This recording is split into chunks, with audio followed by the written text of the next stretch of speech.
All right. Welcome to Big Woods TV Podcast Edition. I am Chad. Over here with Jacob, and this is our first ever recorded episode. So welcome in, guys. We are glad you guys are tuned in. We're pretty excited. We've been on the YouTube platform for a little bit. I mean, we haven't really grown really since the beginning of deer season. Back in September, season. yeah. We just started recording. It's kind of been something we've wanted to do for a long time. We just never did it. It was something we always thought about. We always dreamed of, I guess. Always thought it would be cool to film. We see guys like John B., Lunkers TV, AP. They did a little bit of hunting, a lot of fishing. If you guys aren't familiar with them, which there's a chance you are, they're some other YouTubers that really inspired us to kind of jump into the whole outdoor media field, per se. We've always been big in the outdoors. That's and the we've thing, even filmed yeah. stuff outside. We've always been big into outdoors, hunting, thanks to our dad and our uncle. Kind of grew up a family tradition. So we've always been out there hunting and fishing and getting as much outdoors as we can. But we never were the filmers, but we always kind of dreamed of it. And when we started watching YouTube and we found these guys like Chad just mentioned, John B., Lunkers, LFG, and we really said, we're doing the same thing these guys are doing. Why don't we just put a camera in front of us? And we did film some things like on our old iPod Touch, if you guys remember those iPod Touches. And we got my dad would film us hunting out of a blind. And then once we got a kill of a turkey on camera, we're like, oh, we could do this. But we just never really tried. We never really put effort into it until this season. And we said, just a great way to record memories too, you know. Yeah, even like YouTube aside, it's just cool to like look back. Oh, I remember that hunt. It kind of helps you bookmark stuff, which is pretty neat. And so anyways, we have started doing YouTube, and now we said, well, I mean, we talk about it. We have all these conversations all the time between us. Why not record those too? Because why not let other people in on what we're talking about? Because I'm sure they're talking about the same thing. So if anything, it's a tool to look back on when you want to learn more information. You forget about something, you want to go back, you want to listen. It's just like almost like a library you can come back and listen to. These episodes will be available for everyone. Yeah. That's our plan, to put them out on all the platforms and just for anyone to listen to. And it's not like we know everything, because trust me, we don't. We definitely don't. I mean, we're still young. What we do know is from other people, from other YouTubers, from older people in our lives, like our dad or our uncle. I mean, we do a lot of research, and we do have a decent amount of experience for how young we are, but we definitely don't know everything. So don't hate on us if you do know everything and you think you do, and you find out we say something wrong. But I mean, for sure, feel free to comment on this. We'll also post this on YouTube. So if you want to see the visual product of it, if you're listening on iTunes right now or Spotify, but you want to see the visual product, check us out at Big Woods TV. Check our videos out there too.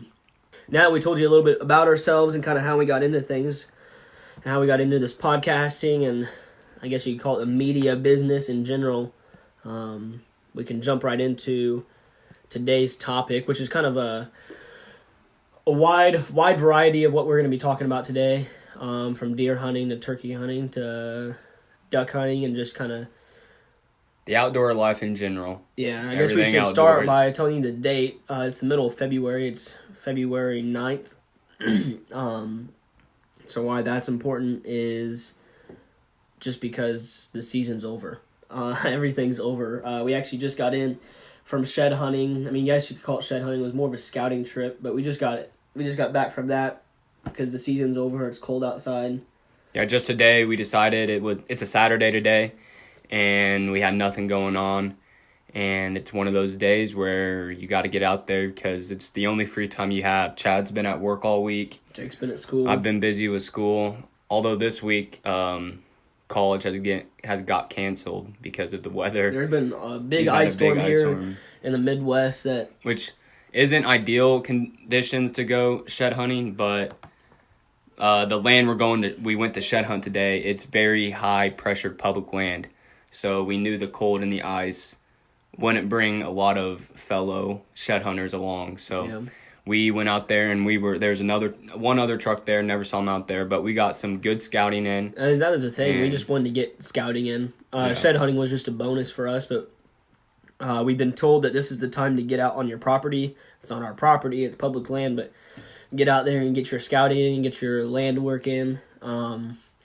And we will drop a video of it, but we'll let you guys in that we did find a pretty good hot spot. Yeah, for sure. And, I mean, just to be honest, we were talking about this, we didn't really go about hunting this property in the right way last year. So to clue you guys in, if you haven't watched our videos, this property is really close to our house, which is just awesome. It's awesome to be that close.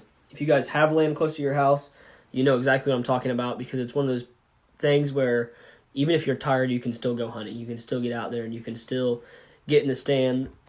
The problem with that is that you go hunting when you're not really serious. And we hung a stand, and we would just go hunting just to go hunting. We weren't always serious about it. And I also say we didn't always go in there with a plan and intentions, but we weren't always high pressure ourselves. I mean, speak for yourself. Every time I went in, I was planning on killing a deer. I'm just saying there's those times, I was where ready it's to like, kill a deer. I know what you're saying. Like, we weren't. There's those times where it's a Saturday afternoon and you don't want to do anything, but you say, well, there's a better chance of me killing a deer out there than in here. So you're not really going in with completely zoned in. You're going in there just because you know that's what you should be doing. You can't say you went in there every time completely zoned in. The main point I'm getting is basically that, what you're saying, the famous quote, you miss all the shots you don't take. Yeah, Wayne that's what I'm Gretzky, saying. Michael Scott. But so that's what I'm saying is that we just we knew it was a high pressured area. There's other people doing the same thing we are, just hanging a stand and going out there pretty much every day. We knew it's a high pressured area, and we did what everyone else did. We hung a stand, and we went to the same spot every time. And what we were planning on this year, and just talking through our scouting trip today, is we really should have just went about that. We had a good stand. We had a good location. I think we did all that prep really well. What we didn't do well was we should have moved areas a lot more. And that's what we were talking about today. I mean, it did produce my first ever bow deer. I have killed a deer and a buck before, but my first ever archery deer was killed out of this stand we hung. And that was in early September. I want to say, I should remember this. It was pretty early. To date, but it was about September 22nd, I believe it was. And that was our first ever posted YouTube video. That's kind of what got us our foot in the door and got us going and posting videos. Yeah, going back to that, that's when we had content, so we posted it. Yeah, exactly. But anyways, what I was getting at is it produced my first archery deer, and I just kind of assumed after that it would produce throughout the season. And the matter of fact is that's not always how it's going to go. Just because there's deer at this certain location early in the season doesn't mean there's going to be deer all throughout the season and into late season. Right. And, as an amateur, that's just kind of what I thought. There's deer here when I first showed up at the beginning of the season. They're going to be here all year. But that's just not how it goes. And, there was deer there all year. We did see a roundabout. They never came. Like, the deer I killed came perfect right down a path, right, that followed right underneath my tree stand. Yeah. But I never saw another deer. I sat out there I'm not going to say I sat out there a lot after that. Probably 6 or 7 times, 6 or 7 sits I was out there. And no deer that followed that path that doe took that I shot. So, yes, there's deer, but the point that I'm trying to get at is you gotta move your location. You can't be afraid to get aggressive when you're hunting public land, which is what we're doing. I guess that was the main point, is that we weren't very aggressive, and if it's public land like that and it's high pressured public land, you gotta go in aggressive because everyone else is going to.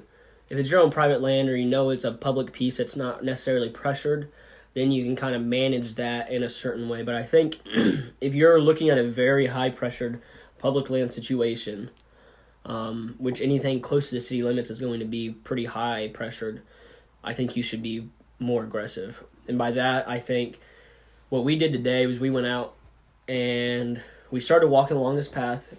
Like I said, check out the video if you if you want to see a visual of this, I think we do a better job in the video because you have a visual of what we're looking at. But we went out and we found a trail, and we said, hey, let's just follow this trail. It looked pretty heavily used. We said, hey, why don't we just follow this? We started walking down it. We saw decent sign of like does. We didn't see any buck sign at first, and we came on with just a bunch of small prints and yeah. No. You could tell they were using the trail as well. You could tell it was a heavily used trail. And so we kept walking down it just to see what we could find. This is a part that we've never really scouted. Even I've never been there at all. I've never been in that section either. I've in the video I mentioned that there's a front parking lot and a back parking lot, and we've always just went to the front parking lot. It's the easiest. It's most accessible. Everything's cut down there. You can walk right in. You can hit the main food stores where they grow their beans and their corn. This year it's going to be corn. Last year it was beans. But anyways, that's aside the point. But today, with it being iced down, we said we're going to hit that back parking lot, which I've drove to that back parking lot before, and nobody goes back there.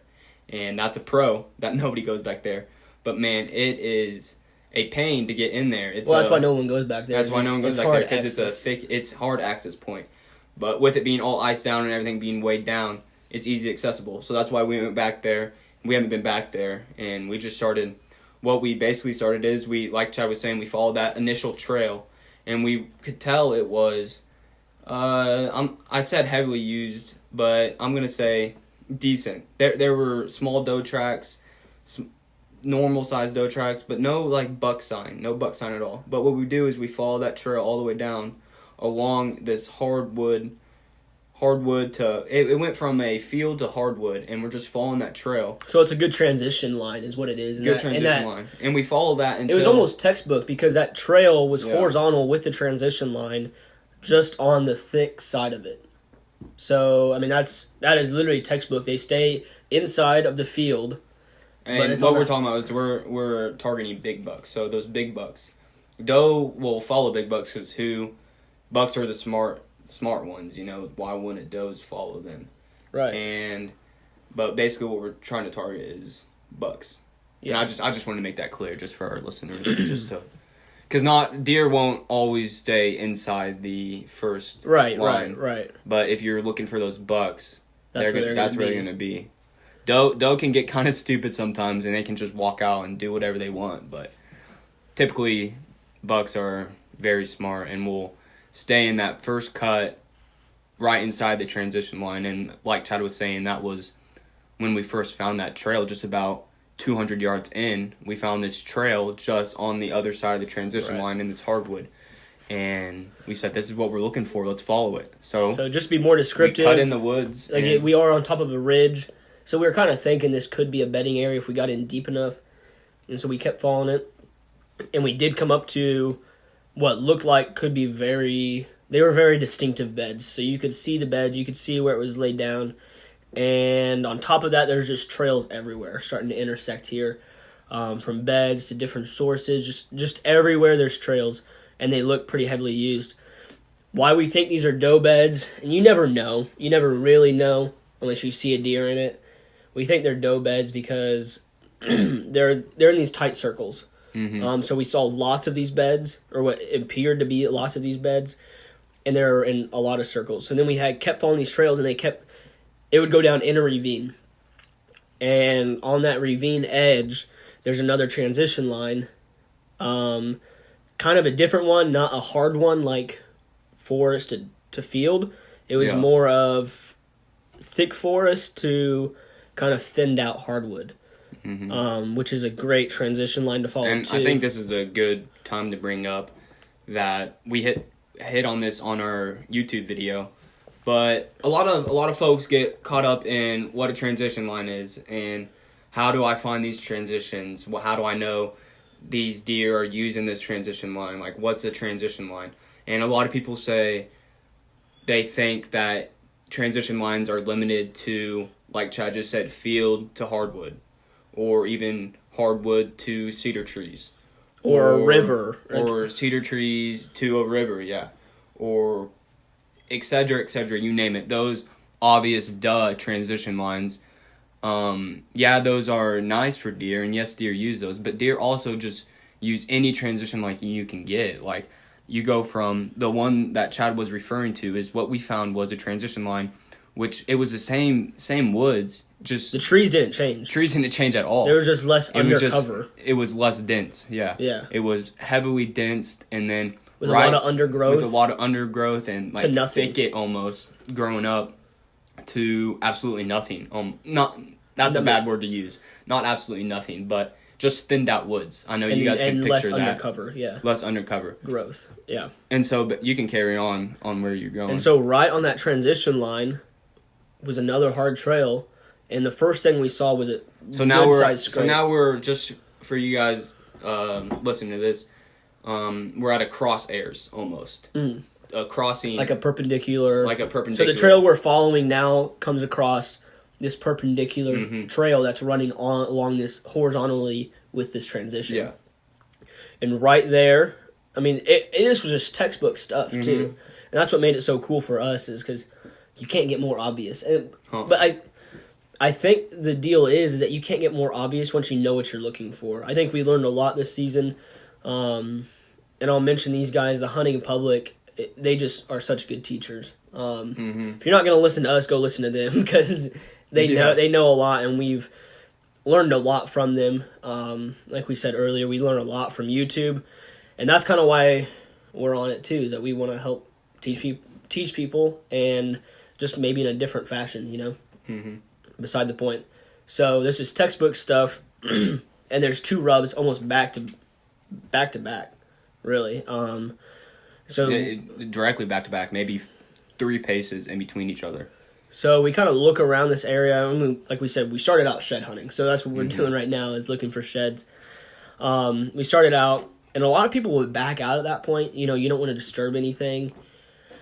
That is a really good method when it's September, when it's August, when it's nearing the season. I think in February, you should be very aggressive in your scouting. February is definitely not even just February. All winter and spring, late winter, early spring, even into the spring is your time to get aggressive in your scouting, because you might spook up some deer, but you're not going to scare them out of their beds. You're not going to disturb them. You're not going to disturb them. Which is what you're worried by the about. time season rolls around. You know, you do that late summer scouting. Now you're getting into maybe causing these bucks to change their bedding areas. Yeah. And I'm not saying go in there every day in the same area. Oh, no, definitely not that. And we're not saying that either. But I'm saying the 1 or 2 days you are in there during the winter, during the springtime. Yeah. Go everywhere. Get it done. Don't be quiet. I think that's a big thing too. A lot of hunters will go in there and just try to be like quiet, try to be like hunting. You know, you don't want to disrupt the deer. Like tiptoe. Yeah, but then the deer get curious about you. Just like in season, sometimes it's better if you have deer in a field and you have to cross that field to get to your stand. It's better just to scare them off right away because they're not going to be curious about that. They'll be scared, but once it calms down, they'll come. Don't misinterpret what we're saying right here is when you're hunting in season to not be quiet, just walk into your stand. That is not what we're saying. By all means, you need to be quiet walking into your stand, walking out of your stand. You do not want those deer knowing you're there. But what we are saying is if the deer are there and if you know the deer are going to see you, it's better to just spook them up right away. Don't give away your location. I know a lot of people, and I've heard them talk on podcasts, they'll have like their wife or their brother or whatever come pick them up on their 4-wheeler. Because the 4-wheeler is going to scare them away, but the deer aren't going to be curious about that. So it's that brings up another point is this public land we're hunting, and a lot of public land anywhere, wherever you guys are hunting at, deer know people. They are used to people, especially where we're hunting because it's right outside city. It's actually inside city limits. It's a bow only, so no rifles or shotguns or anything. So it's inside city limits, and there's actually like a summer camp park right outside this public land. Yeah. So these deer are exposed to people every single day in, day out. They know what people are. So you're not going to spook them by just walking through the woods talking. But you might spook them if you're tiptoeing, whispering, and then you try to sneak up on this deer, And then they see you, and you like stay there really still. Yeah, that's when you can get caught up. And you'll see that in our video too, if you go check it out, and kind of how we deal with that. So basically what we're saying is, when you're scouting, you want to get aggressive. You want to hit the bedding, you want to find the bedding areas, bedding locations, and don't just try to find one and then leave. You want to find multiple bedding areas, 5 to... I mean, 5's a lot, but if you can find more than 5, all the better. You want to find a lot of different bedding areas, because those bedding areas might not be the same. Exactly, the bedding areas we found. So you want to find a lot of bedding areas, and for potential deer hunting come September, October, November, right. And you want to get aggressive, because now is the time to get aggressive. And while scouting and doing that, don't be quiet. You don't need to be quiet. Yeah. Because you're already being aggressive. You're already running into these bucks bedding, and you don't want to be whispering and making them curious about what you're doing. Making them curious about what's going on. And so to pick up, we found these rubs, and a lot of people would back out there. They found the doe bedding area, and they found these buck rubs, so they found good buck sign. And so let's just back out, right? What we did, because we could easily set up there, especially in the rut. We could have easily set up where we first saw these rubs, because that's a rutting trail right on that transition line, I believe. We could easily set up there and probably at least harvest a doe, if not a buck. Yeah. Depending on other pressure and other, it's hard to say, but we could have set up there. What we did instead was we followed that trail into where we think the bucks are bedding. And let's go get affirmative sign of that, and let's go view that right now. So that's what we ended up and did. We did see a deer. We spooked it up. Mm-hmm. We think it was bedded down. It's hard to tell. Chad, I didn't see it initially. Chad's the one that saw it. I was following a parallel trail to Chad about 50 yards apart. Yeah. And I'm just walking, and I see a deer stand that should be taken down, but it's not. Which we could go on a rant about that right now. If you guys, you guys know you're setting up a tree stand, if you're reading about when you can set it up, you're reading about when you can take it down. They're right together. And it's just one of those respectful things. I mean, you set it up. It says it clearly. You can set it up the 1st of September, and you have to take it down by the end of January. By January 31st. And we're out there. I mean, it's February 9th. So, 9 days. It's just a respectful thing. And that's what it can get on my nerves. Rant, I'm not going too in-depth to this. Only reason we get fired up about this is because I had my stand stolen off this public land property. So that's why I get in a tizzy when I see stands like illegally hung and not following the rules. That's why I get mad, because I've gotten a very nice stand and my stick stolen from a tree. So that's that. But anyways, I can't remember. Oh, so we were following parallel trails to each other. We're looking for sheds, rubs, any buck sign. And I see this illegally hung stand, and I go check it out to see if there's a name tag, phone number, anything like that. And next thing I know, I see Chad filming something. And I'm like, is he filming me? Like, what is he doing right now? And then I'm watching him. And he says, did you see that? And I was like, no, I didn't see that. He's like, you didn't see that? I was like, see what? He's like, dude, there's a deer just like right up there. I was like, really? He was probably like 20 yards away from me. He was super pumped because he was close, like 20 yards. And when you're scouting, honestly, for me, when I'm scouting, at least when I'm scouting in the summertime, in late summer, close to season, I don't really want to see any deer. Because you don't want to spook them up. I don't want to spook them up. I don't want to see any deer. But early season, you've been out of deer hunting for a little bit. It's kind of nice to see a deer, just to let you know you're on the right path. Yeah, it kind of let you know you're following the right path. But Chad was going on to say that this was a very big-bodied deer. If you watch a YouTube video, you can see a little bit of film of him. And he was a very big-bodied deer. Tail was big, which is a sign that the deer is a buck. Yes. But... yeah, it's not a sign that it's a buck. But the way this deer got up, Chad, you can explain it a little bit better because you saw it firsthand. But go ahead. It just got up. Usually when a deer sees you, it will kind of pause for a little bit, and then it sprints off. Mm-hmm. And why we think it was bedded down there, well, one, it looks like a bed, so that kind of tells you. But also, most ideal bed location. We'll get into that here in a second. But also, just the way it was slow and methodical, and the way it got away. And granted, we were close, so there's other things to go on with that. But just the way it was slow, and it looked like it had just got up. and then it just kind of almost trotted off. Didn't even really trot off. Almost just like a fast walk, almost. Yeah. You know. Yeah. And so, but what we're saying is that doesn't bother us. And so we got aggressive, and now we know exactly where that deer is bedding, at least at this time of the year. Mm-hmm. You know, and it could be bedding there in September as well, but at least at this time of the year, we know that's a viable spot. And so now we have one bedding, and we think just the way it's set up, with that single bed there, we couldn't find any other really beds around there. With that single bed there, it's almost a textbook buck bed. And to be clear, I don't know if we've been really clear or if you're following us, but so we found this transition line.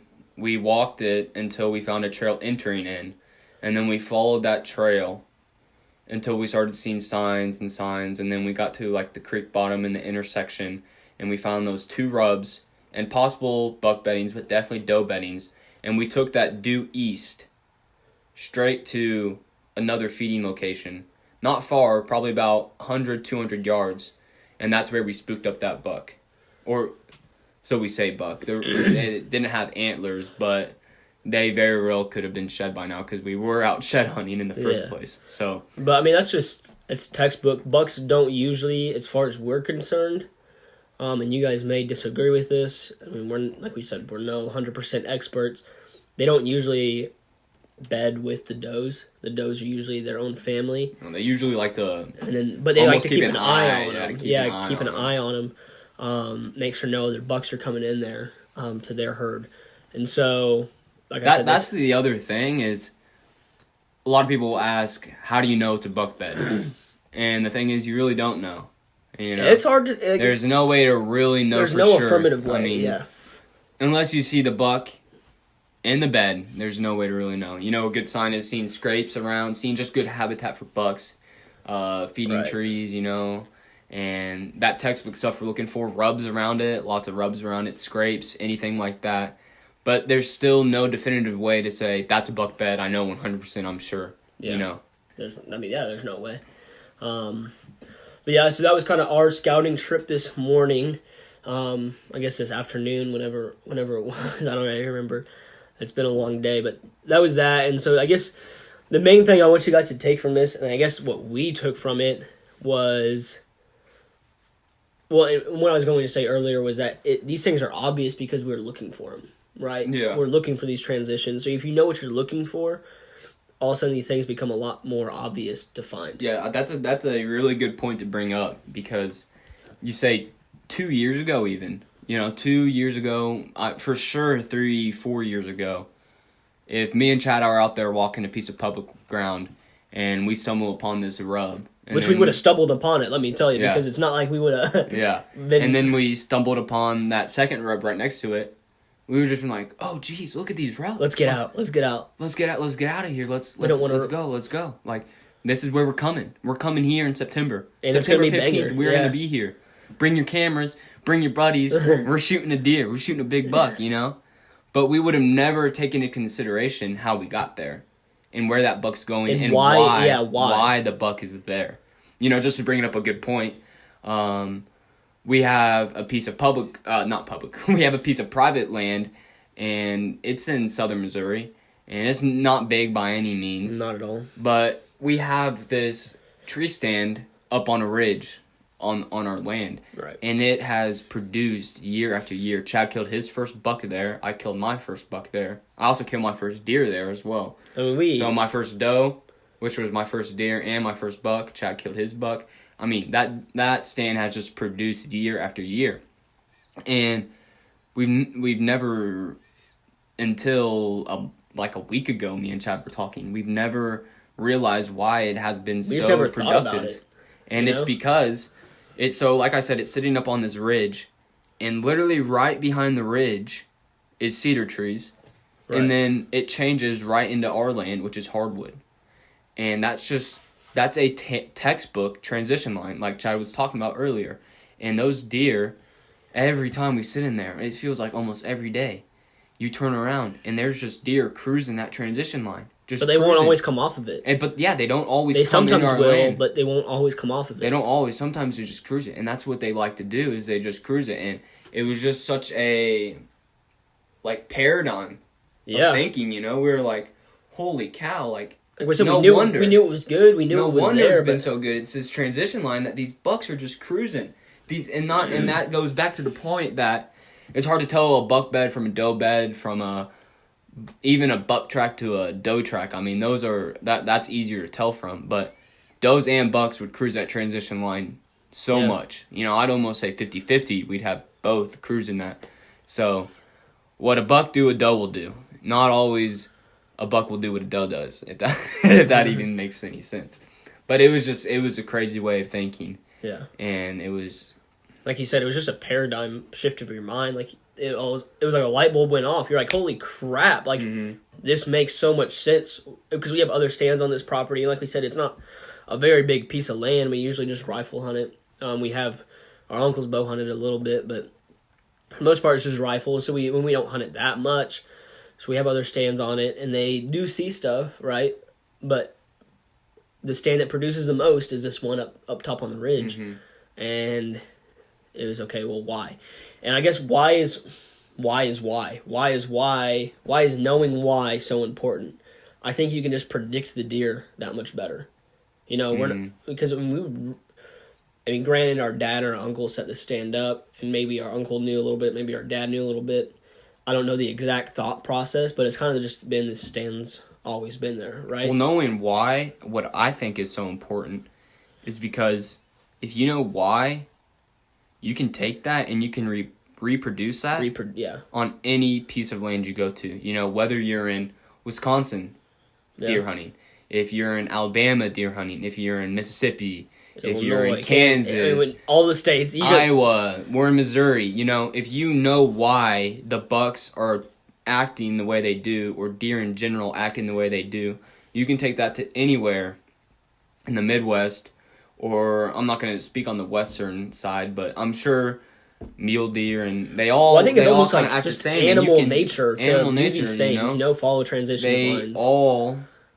You can take that anywhere. Yeah, and you can really increase the chances of you getting a deer on the ground. And on top of that, and it makes not it just so a much deer, more obvious. not just a deer, but a nice scoring buck, you know. So yeah, exactly. That's why I think you need to know the why, because and a prime example of that today is that we were looking for that stuff, right? So we know why deer do what they do. We know how they do what they do, and so now let's go look for it. So now we're not stumbling upon it, but we're looking for it, and I think that's a big difference in your success rate and in the probability. If you think, in the probability of you dropping a nice buck, I think that's just a big thing.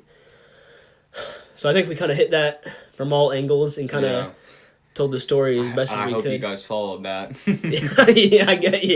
I hope you followed it. It makes sense in our mind because we've seen it. So I guess if you want to see it, we'll have another shameless plug. Go check out our YouTube channel, Big Woods TV. We're trying to grow that as best as we can.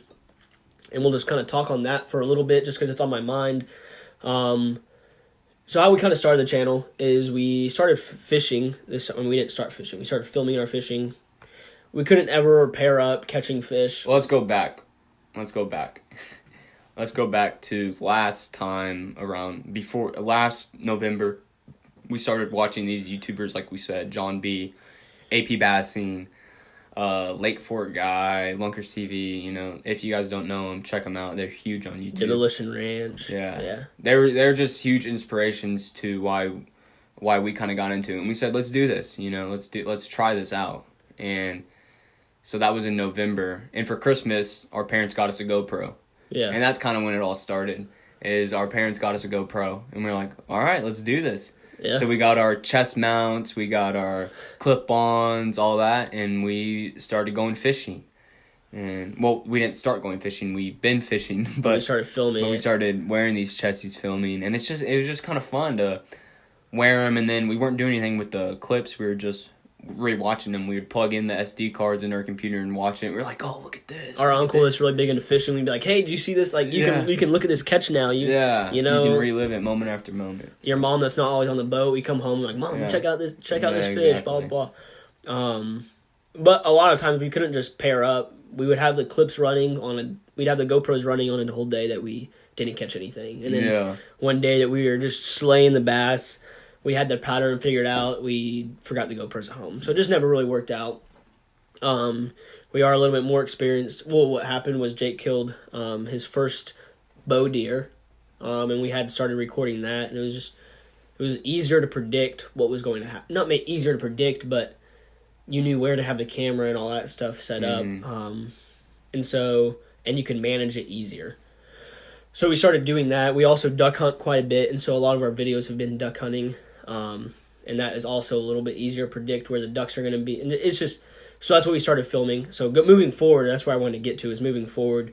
We will be turkey hunting as well. We're huge turkey hunters. So we will be filming that and putting that up on the channel, and hopefully providing some insight and some entertainment along with that, and just how our season goes.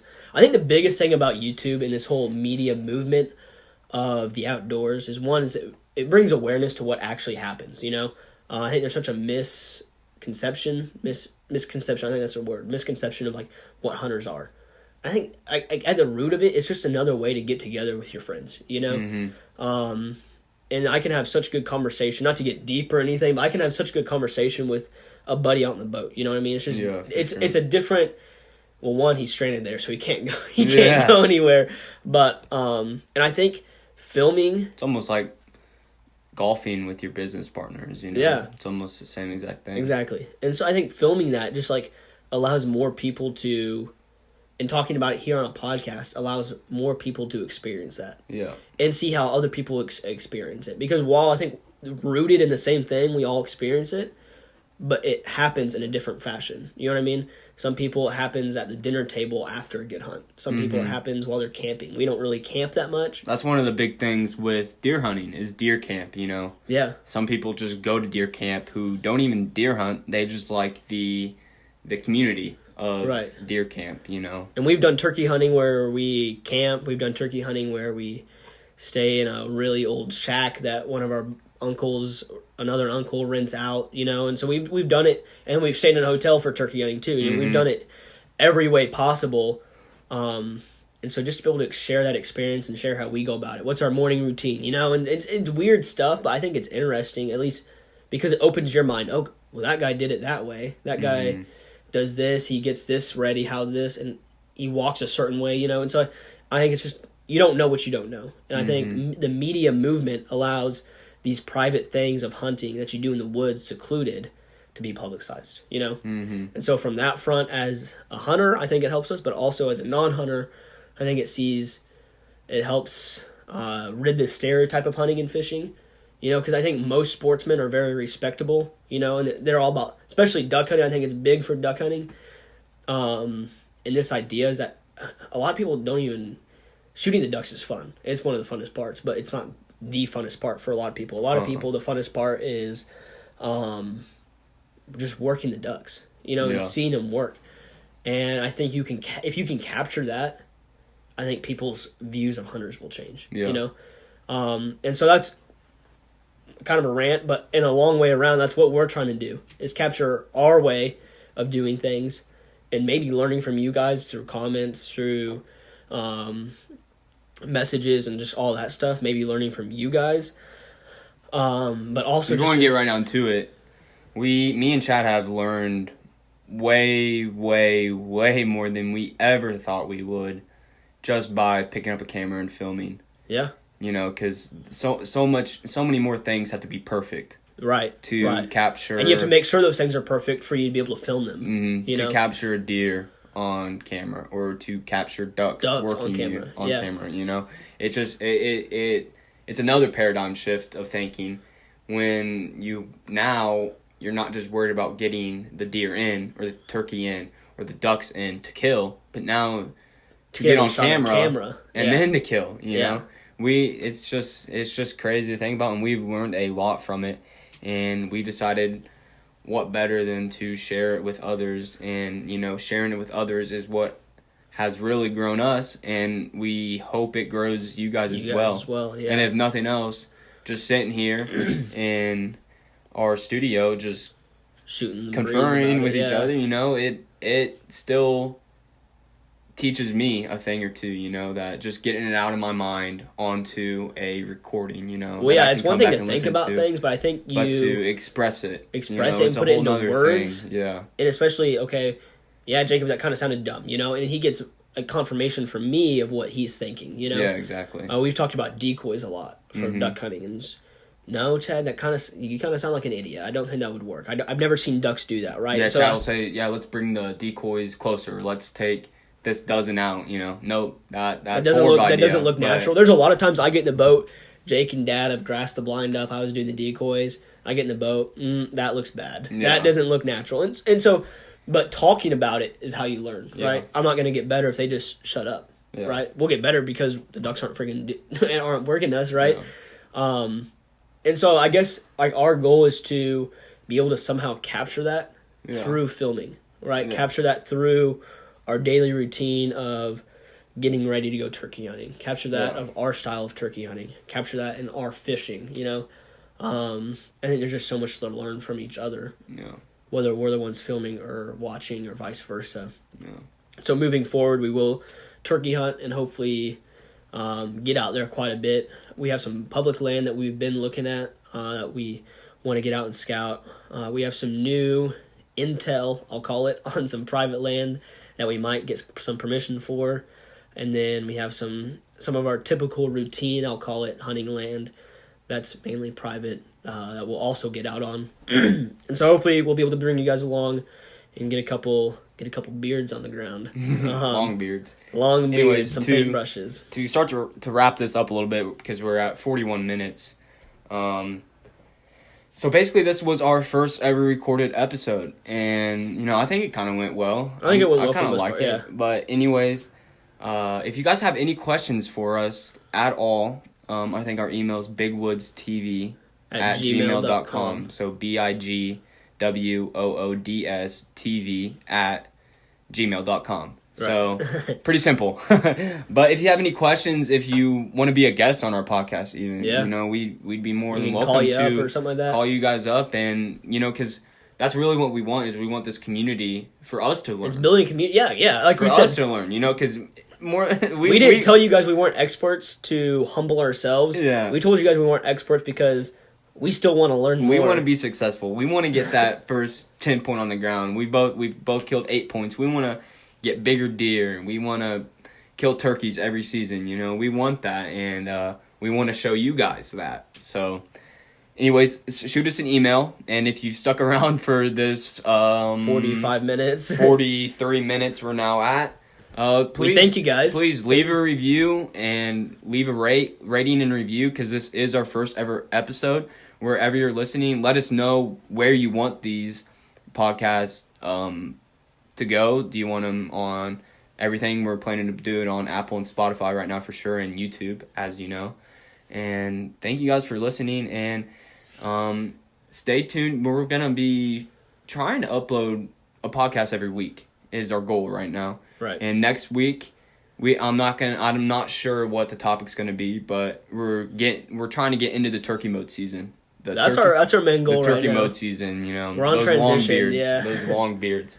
So, leave us a rating and review and subscribe, because, you know, if you want to hear more of these conversations, we hope you guys felt a part of this conversation. Is almost what we're trying to get at. Goal. Yeah. And because, again, I'll hit the nail on the head again. I think it really helps us learn a lot more. It's just having that third-party community almost. So, we hope you guys enjoyed. Yeah, thanks for listening, guys. And tune back in. And as always, go big. Go big. We can skin a buck and run a trot line, and a country boy can survive.